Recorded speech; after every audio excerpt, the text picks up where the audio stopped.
እሺ ሀባይብ ባለፈው ይሄን ቪዲዮ አይታችሁታል አይደለ? አንዲት እህታችን ወደ ቆላ ወርዳ ያው ከፍቅረኛዋ ጋር ግንኙነት ስታደርግ ተይዛለች ማለት ነው።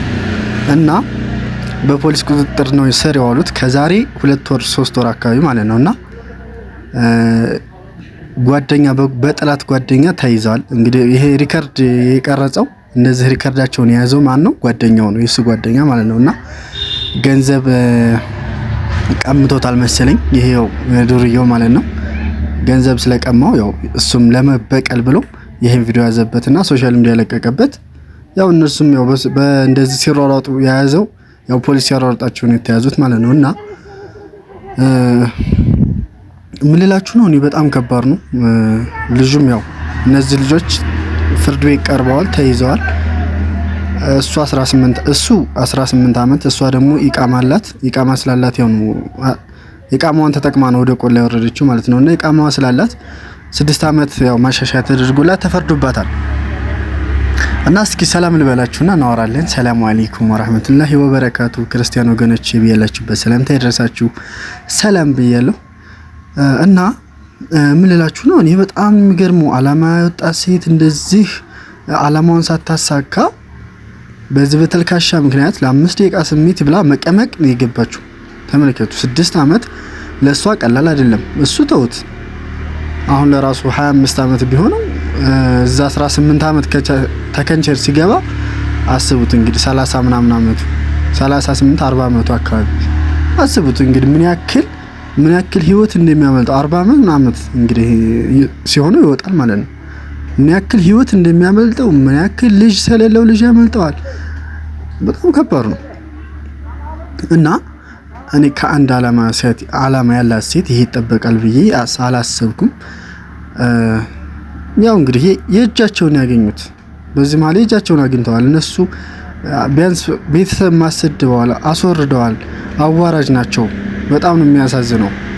እና ሀባይ ብቻ ምንላችሁ ነው እንዳይደጋገምባቸው። ባለፈው ቪዲዮ ስለሰራሁባቸው እነዚህ ልጆች ሲያዙ አሁን ደግሞ ፍርዳቸው ይሄን ስሰማ በጣም አሳዘኑኝ። ነው እንደዚህ ለ5 ደቂቃ ስሜት ብለው ይሄን ያክል ህይወት ማሳለፍ በጣም ከባድ ነው ለነሱ ማለት ነውና እና ሀባይ እንግዲህ ሁላችሁም ራሳችሁን ጠብቁ፣ ከነዚህ አይነት ራሳችሁን ጠብቁ። በቃ ወንድ ብላችሁ ወንድ በአሁኑ ሰዓት በተለይ እናንተ አረብ ሀገር ያላችሁ አሁን በአሁኑ ሰዓት ወንዶች ለራሱ እንኳን እንደዚህ ታች ልትሄዱላቸው እነሱ ጋር ልትሄዱላቸው ስትደዋወሉ ምንድነው የሚሏችሁ?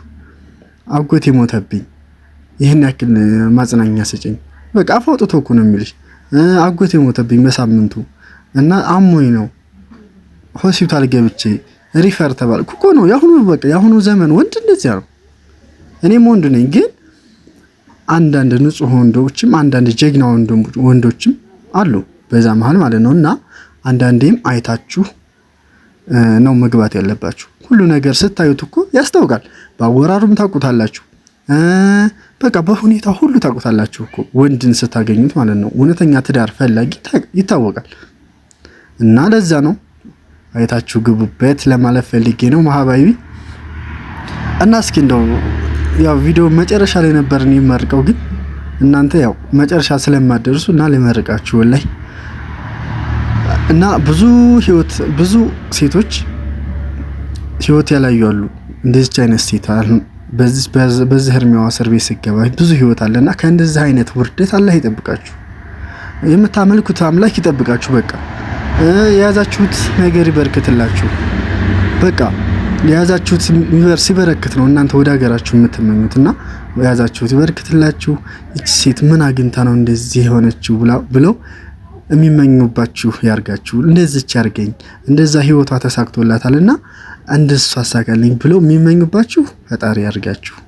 እንደዚህ ትልቅ ነገር የለምና ጤናችሁን ጠብቆ ደግሞ ወደ ሀገራችሁ ሙሉ አካላችሁ ይዛችሁ እንደወጣችሁ ሙሉ አካላችሁን ይዛችሁ ምገቡ ፈጣሪ ያርጋችሁ። እሱ ትልቅ ምክር ነው። እኔ ሰሞኑን ታምሜ ነበርና ምንም በቃ ብዙ አላማ አለኝ፣ በጣም ብዙ ነው አላማዬ። ግን በቃ አላማዬ ሁሉ ረሳው። ፈጣሪ ሆይ ጤናዬን ጠብቅልኝ፣ ሁሉ ነገር ተው። ዋናው ለካ ጤና እንደሆነ አወኩ። ጤና ከሌለ ሁሉ አላማችሁ ይሳካ በቃ ብሽሽት ነውና የሚለው ፈጣሪ ጤናችሁን ይዛችሁ እንደወጣችሁ ጤናችሁ በአፊያ ይመለስላችሁ። ጤናም ያመማችሁም ፈጣሪ ያሽራችሁ እና እንግዲህ ወደ ሀገራችሁም ግቡ። ምን በቃ ካሁን በኋላ ምንም 3 ዓመት 4 ዓመት 5 ዓመት እስከ 5 ዓመት የለፋችሁ በቃችኋል። የምሬን ወደ ሀገራችሁ ግቡበት። በቃ አሁን ላይ በጣም እያስጠላ ነው እንደምታዩት። በቃ አንዳንድ ድፍረትም በቃ እየመጣ ነው። አሁን ላይ ፈሪዎቹ ደፋር እየሆኑ ነው። ለምን እንደሆነ አይገባኝም። አሁን ይሄ ምን ያክል ድፍረት ኑሯት እንደሆነ በቃ ጫካ ወጣች፣ በቃ በድፍረቷ ተበላች። ሰው ደፋር ነው የሆነው ወላይ። እና እንግዲህ ያው አላብዛባችሁ፣ ቀጣይ ቪዲዮ እንገናኛለን። እስከዛው ድረስ ግን አንድ እህታችን ጋብዛችኋለሁ ማለት ነው። በስተመጨረሻ ያው ስለ ስደት ነው የምታወራው። እዛ ሀገር መታችሁ ሰው አበድን ምናምን ይሉናል ምናምን፣ የኛ ህይወት እንደዚህ ነው እንዴ ምናምን እያለች ነው እየመከረች ያለችው። እሷን እጋብዛችኋለሁ። እኔ ካሁኑ ሰናበታችኋለሁ። መልካም ጊዜ፣ መልካም ቆይታ። አመሰግናለሁ። የኛን ህይወት ግን አስባችሁ ታውቃላችሁ? የሚለም ቅመሞች ጧት ተነስቶ መኩኒሳ፣ ከዛ ቤት ወላ ከዛ ሽንት ቤት። እሱ ደግሞ ስራውን ተውት። አንዴ ስራ ነው ብለን መታ ጭቅጭቃቸው። አሮጊ ቤትና ልጅ ቤት የምንሰራ ሰዎችማ ነገ ጧት ራቁታችን ነው የምንወጣው። በቃ ያሳብዷችኋል ነው የምላችሁ። ለህፃኖቹ አንዴ ህፃን ናቸው አሮጊቶቹ። እኔ በገንኩ። ታዲያኛ ብናብድ ራቁታችንን ብንሄድ ራሳችንን ብናጠፋ ይፈረድብናል?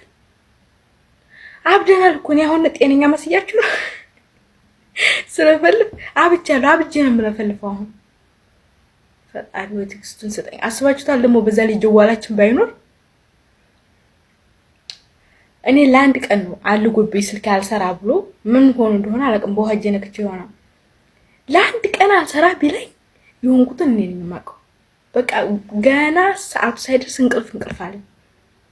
ሁሉ ነገር ነው የሚያስጠላችሁ ጀዋል ከሌለ። ህይወታችንን ያዘው በቃ ይሄ ጀዋል ብቻ ነው። ጀዋል ከሌለ የለም ስራ ማንሰራም ሲጀመር።